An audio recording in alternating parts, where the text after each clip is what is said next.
Hello everyone, कैसे हैं आप सब? I hope you all are good. तो चलिए अब हम अपनी मेंटल हेल्थ को भी थोड़ा सा गुड करते हुए आज हम रिवाइज करते हैं अमांडा पोयम। बट उससे पहले अगर आपने अपने इस चैनल गौरी दी इंग्लिश क्लासरूम को सब्सक्राइब नहीं किया है तो जल्दी से सब्सक्राइब कर लीजिए और बेल बटन को भी हिट कर दीजिए। तो चलिए स्टार्ट करते हैं आज की अपनी पोयम अमांडा पोयम। आज की हमारी पोयम है Amanda poem and this poem is written by Robin Klein. याद रखना है आपको, आपके पोएट का नाम है रॉबिन क्लीन। Poem Amanda. तो चलिए सबसे पहले इसकी समरी देखते हैं, क्या कहती है इसकी summary. The summary of the poem. In the first stanza, her mother is pointing at her nails and telling her not to bite them. First stanza में उसकी मदर क्या कहती हैं, उसको पॉइंट आउट करती हैं कि वो अपने nails, pointing out at her nails, उसके नेल्स के बारे में कहती हैं and telling her not to bite them, और उन्हें ना काटने के लिए कहती है, मीन्स मुंह से काटने के लिए इनकार करती हैं। After that her mother is complaining about her way of sitting. उसके बाद उसकी मदर जो है वो कंप्लेंट करती हैं कि वो अच्छे से बैठे। She is telling her to not bend her back and shoulder. वो उसको क्या कहती हैं कि वो बेंड ना करे अपने शोल्डर को और अपनी बैक को, मीन्स ऐसे टेढ़ी होकर ना बैठे। Her mother complains about her lazy walk. उसके बाद उसकी मदर किसके बारे में कंप्लेंट करती हैं कि वो आलसियों की तरह ना चले, बिल्कुल ऐसे स्लो स्लो ना चले। And tells her to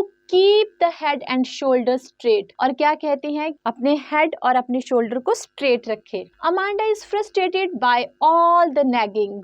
Amanda जो एक छोटी बच्ची है वो फ्रस्ट्रेटेड हो चुकी है by all the nagging. Nagging means जो थोड़ी थोड़ी देर बाद जो डांट दी जाती है बच्चों को कि ये मत करो, वो मत करो, ऐसे करो, वैसे करो। अगर वो खा रहे हैं तब भी उनको डांट रहे हैं, अगर वो चल रहे हैं तब भी उनको डांट रहे हैं। तो ये छोटी छोटी बातों पे जो डांट फटकार दी जाती है उसको बोला जाता है नैगिंग। इस पोयम में एक बहुत ही अच्छा आपको मैसेज मिलने वाला है। पहले हम जल्दी से इसके पैराग्राफ को रीड कर लेते हैं। इट मीन्स जो पैराग्राफ में आपको बताया गया है पहले हम उसको रीड कर रहे हैं, उसके बाद इसके मैसेज, इसका थीम सभी कुछ पढ़ेंगे। चलिए। She imagines how wonderful her life would be if she were good and had a tail instead of legs। अब वो क्या इमेजिन करती हैं, फर्स्ट पैराग्राफ में तो उसकी मदर उसको डांट रही हैं, और सेकंड पैराग्राफ में जैसे ही मदर उसको डांटती हैं तो वो अपनी ही एक इमेजिनेटिव वाली दुनिया में पहुंच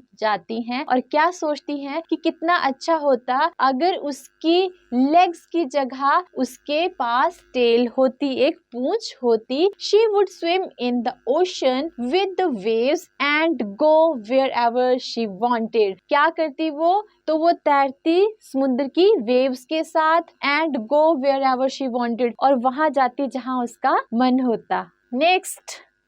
In the second stanza, the mother is asking whether she has done her homework and cleaned her room and shoes। और सेकंड स्टैंजा में उसकी मदर उसको क्या पूछती हैं कि क्या उसने अपना होमवर्क फिनिश कर दिया है और उसने अपना रूम और अपने शूज को क्लीन कर लिया है। Here Amanda is imagining her life as an orphan। तो यहाँ पर दोबारा से वो अपनी इमेजिनेटिव दुनिया में पहुंच जाती है और क्या सोचती हैं कि वो एक अनाथ होती। अनाथ मीन्स जिसके मम्मी पापा नहीं होते हैं। She thinks that if she were an orphan, she would not have to listen to her mother. She could walk anywhere freely। अब यहाँ पर वो क्या सोचती है कि अगर वो ऑर्फन होती, अनाथ होती, she would not have to listen, तो उसको अपनी मदर की बातें नहीं सुननी पड़ती और जहां भी वो चाहती वहां पर फ्रीली वो वॉक कर सकती थी। मीन्स उसको नैगिंग करने वाला कोई भी नहीं होता। She could walk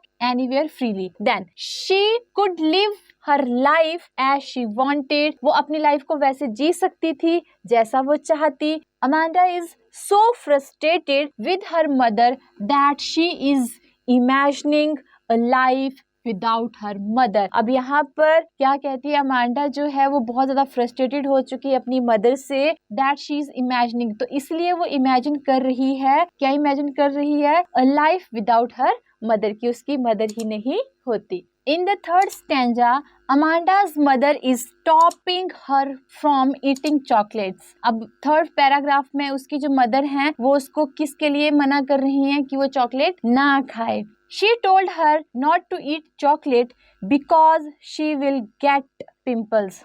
वो उसको क्या कहती हैं कि वो चॉकलेट ना खाए क्योंकि उसके फेस पे क्या हो जाएंगे, पिंपल हो जाएंगे। Her mother is forcing her to listen to her, उसकी मदर कहती हैं कि वो मेरी बात को ध्यान से सुने। Amanda is now imagining her as a cartoon character Rapunzel. अब यहाँ पर अमांडा क्या इमेजिन करती है, एक कार्टून करेक्टर है जिसका नाम है रपुंजल, उसको अपनी इमेजिनेशन में लेते हुए क्या सोचती है कि वो काश क्या होती, रपुंजल होती। Rapunzel is captured in a tower by a witch. Rapunzel को एक विच क्या कर लेती है, कैप्चर कर लेती है, बंद कर लेती है एक टावर में। Amanda also wanted to live alone in a tower. अब अमांडा भी क्या सोचती है कि वो भी एक टावर में बिल्कुल अकेली रहती। Next is in the last stanza, Amanda's mother warned her to stop behaving oddly. Last paragraph में उसकी मदर क्या कहती हैं कि वो अपनी मदर के साथ अजीब सा व्यवहार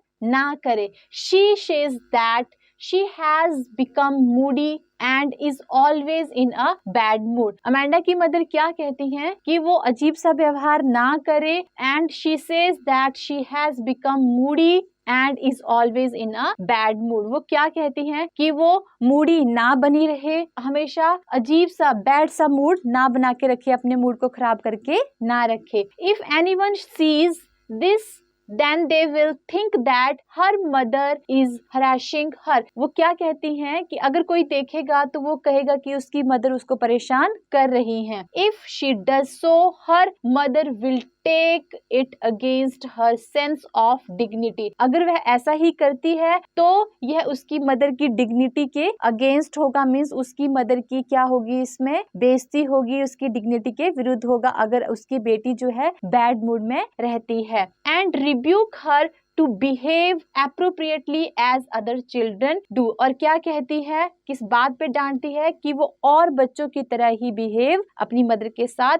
करे, मीन्स अच्छे से वो अपनी मदर के साथ रहे। Here Amanda's mother nature is shown to be very dominating. और यहाँ पे उसकी मदर का व्यवहार कैसा दिखाया गया है, बहुत ही डोमिनेटिंग दिखाया गया है, प्रभावशाली दिखाया गया है कि उसकी मदर क्या चाहती हैं कि उसकी बेटी उसके अकॉर्डिंग ही हर काम करे। अगर वो कहती हैं खाए तो वो खाए, जो उसकी मदर कहेंगी ये चीज आपको खानी है तो वही खाएं। तो इस पोयम से हमें एक बहुत अच्छा मैसेज मिलता है। चलिए देखते हैं क्या है वो मैसेज। इस पोयम से हमें बहुत अच्छा मैसेज मिलता है, आइए पढ़ते हैं क्या है message. This poem conveys the moral that children need to be allowed more freedom. ये पोयम हमें क्या मैसेज देती है कि बच्चों को फ्रीडम देनी चाहिए। It is true that children need to be taught good manners. ये सच है कि बच्चों को good manners सिखाने चाहिए and etiquettes, but parents must also remember to give their infant their personal space. It means बच्चों को भी एक स्पेस देना चाहिए और उनको ample time to learn and enjoy their youth life, और उनको प्रॉपर टाइम देना चाहिए ताकि वो अपनी लाइफ को एंजॉय कर सकें, फ्रस्ट्रेटेड ना हो। एक्सेसिव नैगिंग में make them annoyed and disobedient and hence they may develop a type of dislike for real life. बहुत ज़्यादा डांटने फटकारने से वो चिड़चिड़े और डिसओबीडियंट मीन्स अवज्ञाकारी बन जाते हैं and hence they may develop a type of dislike for real life, और वो अपनी रियल लाइफ को वो डिसलाइक करना शुरू कर देते हैं। It is the moral responsibility of parents to raise their children in such a way that they understand their point of view rather than becoming frustrated. अब यहाँ पे ये पेरेंट्स की मॉरल रिस्पॉन्सिबिलिटी बनती है कि वो अपने बच्चों को इस तरह से रेज करें, इस तरह से बड़ा करें कि वो उनके पर्सनल व्यूज को सुने समझे rather than कि वो उनको फ्रस्ट्रेटेड करें। तो यहाँ पे एक बहुत अच्छा मैसेज मिलता है कि सम टाइम ठीक है, बच्चों को पेरेंट्स को कुछ मॉरल वैल्यूज देनी होती हैं because we are living in society. तो कुछ कोड ऑफ कंडक्ट्स होते हैं जो ये बताते हैं कि ये बैड हैबिट्स हैं, ये गुड हैबिट्स हैं, ये सब बच्चों को सीखनी चाहिए। बट पेरेंट्स की भी ये मॉरल रिस्पॉन्सिबिलिटी बनती है कि बच्चों को ज्यादा ना डांटे जिससे कि बच्चे फ्रस्ट्रेटेड हो जाएं और पेरेंट्स की बात को ही निग्लेक्ट करना शुरू कर दें। तो ये एक बहुत अच्छा मैसेज मिलता है इस पोएम से। Next question is the theme of the poem. चलिए पढ़ते हैं इसका थीम। मैसेज भी है, थीम भी है, बहुत इंपॉर्टेंट क्वेश्चन है। In the poem Amanda the central theme is majorly focused on control and freedom. ये जो पोएम है इसमें सबसे ज्यादा मेजरली फोकस्ड मीन्स किस चीज पे ज्यादा फोकस किया गया है? फोकस किया गया है कंट्रोल और फ्रीडम के ऊपर, कि बच्चों को कंट्रोल भी करना चाहिए बट उनको फ्रीडम भी देनी चाहिए। The figures of Amanda who represent the longing for freedom and her mother who represents instructional control over freedom highlights the contrasts। अब यहाँ पर हमारा जो मेन कैरेक्टर है अमांडा, वो क्या रिप्रेजेंट करता है? who represent the longing, जिसकी इच्छा है किस चीज के लिए? फ्रीडम के लिए, आजादी के लिए। और जो उसकी मदर है वो क्या करती हैं? इंस्ट्रक्शनल कंट्रोल रिप्रेजेंट करती हैं पोएम में। मींस उनको बार बार इंस्ट्रक्शंस देकर उनके ऊपर कंट्रोल करती है। हाईलाइट्स द कंट्रास्ट, और ये चीज एक कंट्रास्ट, एक विरोधाभास जो है, विरोध उत्पन्न करती है कि उनकी बेटी को फ्रीडम चाहिए और जो उनकी मदर है वो कंट्रोल करती हैं। कैसा control? Instructional control. Amanda is the narrative of a little girl whose parents continually regulate and advise her to do one thing or the other। Amanda एक छोटी सी लड़की है whose parents, जिसके पेरेंट्स कॉन्टिन्यूली लगातार क्या करते हैं?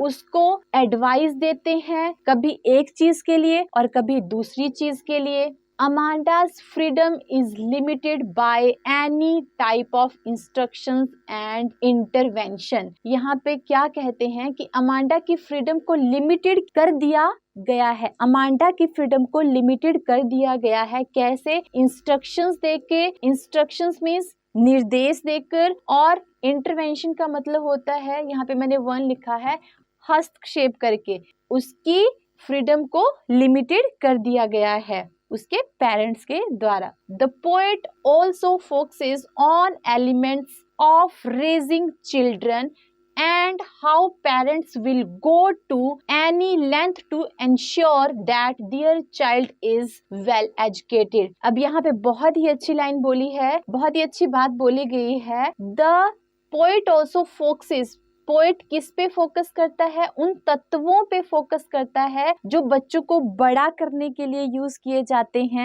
जाते हैं मीन्स उनको बार बार जो टोका जाता है, नैगिंग की जाती है, उन तत्वों को यहाँ पे रेज किया गया है। जो बच्चों को पालने के लिए जो जो नैगिंग यूज की जाती हैं, जो जो उनकी स्वतंत्रता को कर्टेल किया जाता है, उन एलिमेंट्स को बताता है, उन एलिमेंट्स को यहाँ पर रेज किया गया है, उठाया गया है। And how parents will go to any length to ensure that their child is well educated। और किस चीज को रेज किया गया है? हाउ पेरेंट्स, की जो पेरेंट्स होते हैं वो किसी भी हद तक जा सकते हैं ये बताने के लिए, ये इंश्योर करने के लिए कि उनका बच्चा अच्छा शिक्षित है, अच्छा वेल एजुकेटेड और वेल बिहेव्ड है। इस चीज को बताने के लिए पेरेंट्स बच्चों को डांटने की किसी भी हद तक जा सकते हैं। इस एलिमेंट को यहाँ पर रेज किया गया है। राइट, चलिए next question. Would you call Amanda a disrespectful child? Provide one reason to justify your opinion। देखते हैं answer. Amanda was not listening to the speaker। Speaker means अपनी मदर को वो नहीं सुन रही थी। Rather she was engulfed in her own imagination. Engulfed का मतलब है, यहाँ पे मैं नंबर 1 लिख रही हूँ, घिरी हुई, घिरी हुई।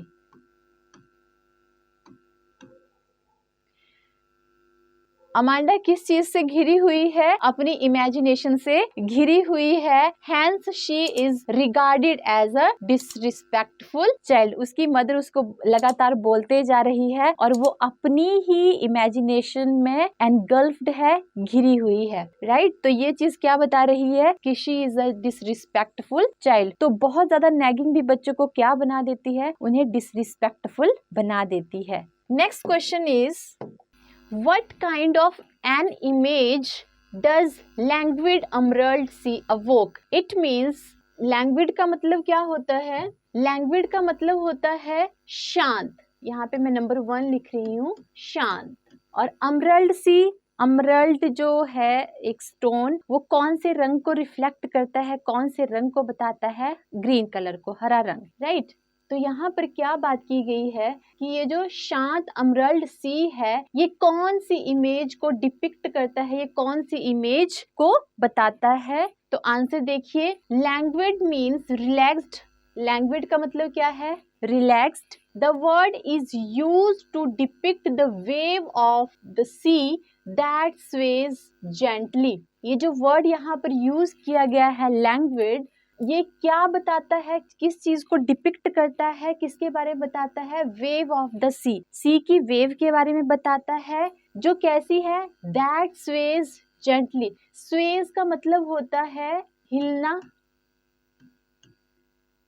जेंटली मीन्स धीरे धीरे, जो कैसे हिलती है? बिल्कुल धीरे धीरे हिलती है। Amanda dreams to escape into her own solitary dreamland which is soothing, calm and peaceful. Amanda जो स्वप्न देखती है, वो कैसा स्वप्न देखती है? सॉलिटरी ड्रीमलैंड में वो पहुंच जाती है। सॉलिटरी मीन्स एकांत, ड्रीमलैंड में वो पहुंच जाती है, जो कैसा है? विच इज सूदिंग। सूदिंग का मतलब होता है सुखदायक, सुखदायक, जो कैसा है? सुखदायक है, काम एंड पीसफुल है, राइट? नेक्स्ट क्वेश्चन देखते हैं। What does the line never let down my bright hair tell us about Amanda? अब ये जो लाइन आपको यहाँ पर दी गई है, ये पोयम की लाइन है, ये हमें क्या बताती है? The above line tells us about Amanda that she does not want to be with anyone. ये लाइन हमें क्या बताती है कि अमांडा किसी के भी साथ नहीं रहना चाहती है। Her desire is to be alone like an orphan in a tall tower where nobody can approach her.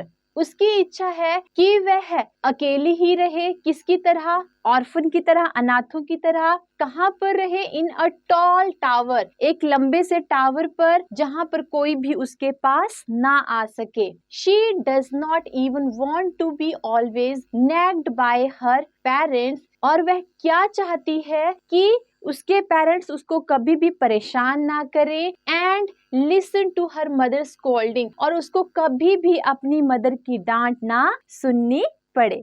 यहाँ पर ऑन ऑर्फन नहीं होगा, यहाँ पर एन ऑर्फन होगा, राइट? चलिए next question. Next question is why does Amanda wish to be a mermaid, an orphan और Rapunzel? अब यहाँ पर क्या बोला गया है कि अमांडा क्यों विश करती है कि वो एक जलपरी बने, या ऑर्फन रहे, या फिर रपुंजल बने? इस चीज के लिए वो विश क्यों करती है? Amanda wishes to be a mermaid, an orphan and Rapunzel to live a life of freedom. क्योंकि वो स्वतंत्रता का जीवन जीना चाहती थी, इसीलिए ही वो ये सब विश करती है, मरमेड, ऑर्फन और Rapunzel. She is constantly scolded by her mother. वो लगातार अपनी मदर से डांट सुनती है। So she escapes into her own world of imagination, wherein she lives a peaceful life all alone. इसलिए वो अपनी माँ की डांट से बचने के लिए एक इमेजिनेशन का वर्ल्ड, इमेजिनेशन या काल्पनिक दुनिया में भाग जाती है, जहाँ पर वो कैसी जीवन जी सकती है? पीसफुल लाइफ और ऑल अलोन, सबसे अलग होकर बहुत ही पीसफुल लाइफ जी सकती है। As a mermaid she would, यहाँ पे शी है फिर वुड है, she would be the sole resident of a beautiful sea and as an orphan she would enjoy freedom। आगे वो क्या कहते हैं कि उस ब्यूटीफुल से एमरल्ड सी में वो एक अकेली निवासी होंगी। कैसी निवासी? एक जलपरी के रूप में वो एमरल्ड सी की एक अकेली निवासी होंगी।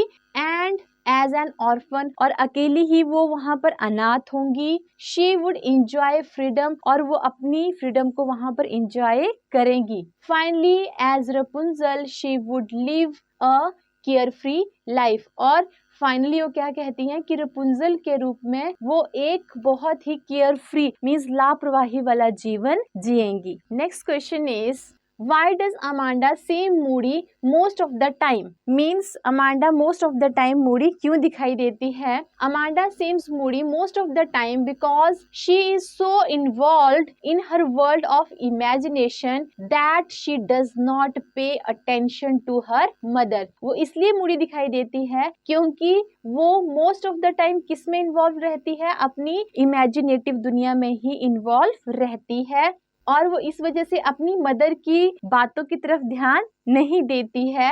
Amanda often escape from reality into her world of fantasy to get away from the continuous scoldings. Amanda बचने के लिए, किस चीज से बचने के लिए? कॉन्टिन्यूअस स्कोल्डिंग से बचने के लिए वो कहाँ पर भाग जाती है? World of fantasy. World of fantasy means काल्पनिक दुनिया में भाग जाती है। Her daydreaming make her look moody and uninterested. उसकी ये हैबिट जो वो दिन में सपने देखती है वो उसको क्या बनाती है? उसको मूडी बनाती है और अनइंटरेस्टेड बनाती है। Right. Next question is justify the title Amanda. जो टाइटल दिया गया है अमांडा, इसको आपने जस्टिफाई करना है। The poet has rightly titled the poem Amanda because the whole poem centers around Amanda। जो पोएट ने हमें टाइटल दिया है अमांडा का वो बिल्कुल एप्रोप्रिएट है क्योंकि वही पोएम का मेन कैरेक्टर है और उसी के चारों तरफ जो है ये पोएम घूम रही है, वो सेंटर है इस पोएम का। देन द एक्सक्लेमेशन मार्क, जो यहाँ पे ये एक्सक्लेमेशन मार्क का यूज किया गया है, ये क्या इंडिकेट करता है? Indicates that Amanda is commanded and addressed by her mother. अब यहाँ पे ये जो एक्सक्लेमेशन मार्क यहाँ पे दिया गया है ये इंडिकेट करता है कि उसकी मदर कमांडेड एंड एड्रेस्ड, कि उसकी मदर उसको आदेश देती है और उसको संबोधित करती है। And it also reveals, reveals का मतलब होता है, इसको मैं नंबर 1 लिख रही हूँ, रिवील्स का मतलब होता है प्रकट करना, प्रकट करना या का पता चलता है, का पता चलता है। तो यहाँ पर जो यहाँ पर ये एक्सक्लेमेशन मार्क है ये क्या और बताता है, प्रकट करता है, ये इससे क्या पता चलता है कि the dominating authoritative commanding and unsympathetic tone adopted by the mother in addressing her daughter। यहाँ पर ये जो exclamation mark है ये हमें ये भी बताता है या इससे ये भी प्रकट होता है कि उसकी मदर जो है वो उसको एड्रेस करती है, संबोधित करती है अपनी डॉटर को। कैसे? डोमिनेटिंग, पूर्ण रूप से अधिकार जमाना, अथॉरिटेटिव भी अधिकार जमाना, और कमांडिंग एंड अनसिंपैथेटिक। कमांडिंग मीन्स उसको आदेश देती है और अनसिंपैथेटिक मीन्स असहानुभूति रखती है अपनी बेटी के प्रति। मीन्स जब वो उसको बुलाती हैं तो उनकी टोन में ये चीजें होती हैं, डोमिनेटिंग, अथॉरिटेटिव, कमांडिंग एंड अनसिंपैथेटिक। ये सभी टोन्स अडॉप्ट की गई हैं उसकी मदर के द्वारा अपनी बेटी को एड्रेस करने के लिए, अपनी बेटी को संबोधित करने के लिए। तो ये जो टाइटल दिया है और यहाँ पे एक्सक्लेमेशन मार्क लगाया गया है तो इसका मतलब ये है कि dominating, authoritative, commanding and unsympathetic tone adopted by her mother. Right. तो यही थे आपकी अमांडा पोयम। आई होप आपने इस पोयम को बहुत अच्छे से सभी क्वेश्चंस को रिवाइज किया होगा। तो चलिए मिलते हैं नेक्स्ट वीडियो में, बट आपको ये सभी वीडियोस अपनी फ्रेंड्स के साथ शेयर भी करनी है और अपने इस चैनल गौरवरिद्धि इंग्लिश क्लासरूम को सब्सक्राइब भी करना है। तो चलिए मिलते हैं नेक्स्ट वीडियो में नेक्स्ट पोयम के इम्पोर्टेंट और वैल्यू बेस्ड क्वेश्चन के साथ। Till then bye.